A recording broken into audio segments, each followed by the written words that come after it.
adding the unique ID and permalink to your Trello card for a research summary. The unique identifier is made up of the letter R for research summary and the 3-digit number that you can find in the URL. So in this case, it would be 266. If you don't see the number in the URL, it usually means that you haven't saved your research summary template yet. So just type in the name of the piece of content and then hit save.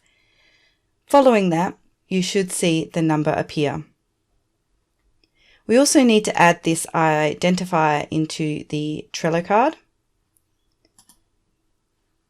So we just type R266 or the unique identifier into this custom field here. And additionally, we need to add the permalink to the Trello card.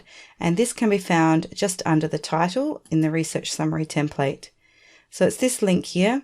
So just right click and copy link address. If you're using a Mac, then just Control and click, and then paste it here.